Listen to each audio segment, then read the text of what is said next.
Howdy y'all, it's your favorite trainer with a belt buckle. We're going to go over the third variation for top 5 favorite warm-ups. If you're not familiar with Show Up Fitness, where great trainers are made, in-person internships, San Diego, Austin, Los Angeles, or online. We have weekend seminars. If you want to make this into a career, you got to show up. If you know me from my NASA videos, I taught that stuff for a long time. I love making fun of the foam roller. I actually enjoy foam rolling. And truth be told, it's probably my #1 go-to for a warm-up. Why? It's because it's easy to build a rapport. It's non-threatening. Your clients have seen this before. Going to the gym is really intimidating.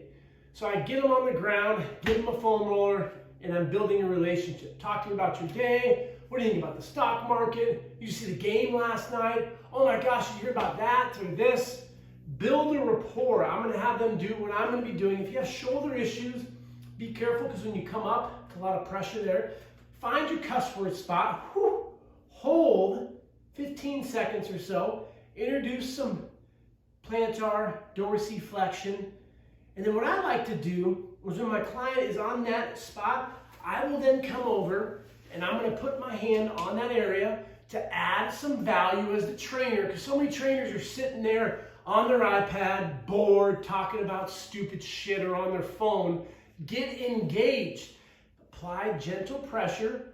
Breathe. We want to get the parasympathetic nervous system engaged. If we're like, it's sympathetic. That's telling the system something's wrong. We want to calm it down. That's the whole purpose of foam rolling. We're telling the brain, the nervous system, to calm down. So go to a spot that's sensitive, more tonic as they would call it.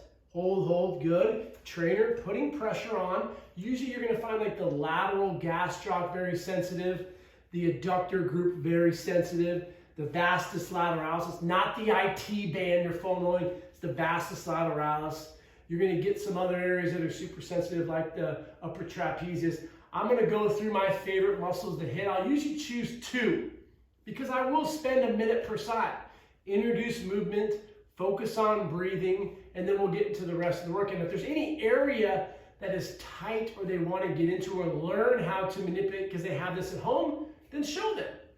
So then I would go into your semi-membranosus, semi-tendinosus. Those would be your lateral hamstrings. The medial ones would be your semis. The lateral one would be your biceps femoris. That's the other hamstring. Go up higher. More proximals, usually where people get injuries, so I like to go back and forth. I'll do that for, again, 30 seconds or so. I have a ball because you can get more specific. Pec minor, so put your arms straight out. That's where your pec minor is. I'll also use the end of a barbell. Just really want to make sure we're breathing and we're not going above like a 7 or 8. You don't want it to be excruciating. You don't want your clients to bruise. So hold there. Also get into the piriformis.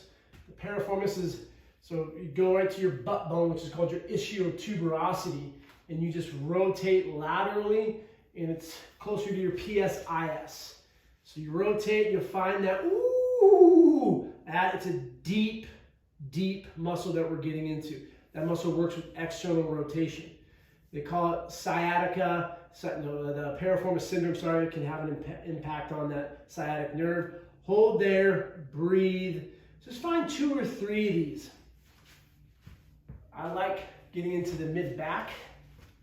Make a joke with your clients. Look in my eyes. Don't look at other areas. Don't make it uncomfortable for your clients staring right at them. No communication. You just awkward silence. Your clients will get freaked out. Go to the mid-back. Hold. Give yourself a big hug. Rotate back and forth. Get some protraction. Get your elbows down to the ground. Retraction. Do a few of those. Get the mid back. If you want to get the lats, just rotate. Get your chest up to the ceiling more. I see a lot of people when they foam, they make it like fun. No, this isn't going to be fun. This sucks. Hold for a good 30 seconds. Breathe. And then I also like to get into, I'll show you the variation for the abductors. I put my hand down to apply pressure, introduce movement with knee flexion, knee extension. This one doesn't feel good. The trigger point ball is even worse. Hold back and forth. Breathe through it. If you want to get some internal, external rotations, you can do that as well. One spot, and then you can go to another one. And the last one that hurts like holy hell is going to be your, if you want to do a variation for your Vastus Lateralis, very large quad muscle. Same thing, introduce knee flexions that hurt like holy hell. Breathe through it, knee extensions. Then you can apply light pressure for your clients. And this is for anyone that maybe has some peroneal issues. Those are the three muscles in between the gastrocnemius and the anterior posterior tib. Three peroneal muscles. You have your BLT, brevis longus tertius. So when you do this one, it hurts like hell. Plank, hold, and just find that spot and just rocking back and forth. It can help with anyone that has peroneal tendonitis, any type of issues from running a lot. This is also good for lateral core, the planking. Great foam rolling variation. Now, let's just reiterate what we're not doing with foam rolling. We are not releasing any scar tissue or anything like that. What we're doing is we're having an impact on the nervous system. We're calming it down. So for a beginner, this is fine to do. You have some muscles that are maybe restricting movement. So get into that area, 3 to 5 minutes max, then get into the workout. If you're gonna go really heavy, maybe you've been training for a couple months, years, and you do foam rolling, remember, we're calming the nervous system down. So now we gotta get out there, maybe do some PAP, post-activation potentiation. Now you wanna get the nervous system excited.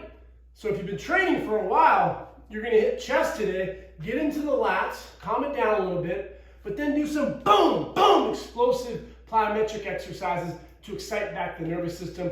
You can do all of this at the end as well. Probably even better for your clients because it's gonna calm them down after they got after it in the workout, so then they can go back out there and be awesome just like you.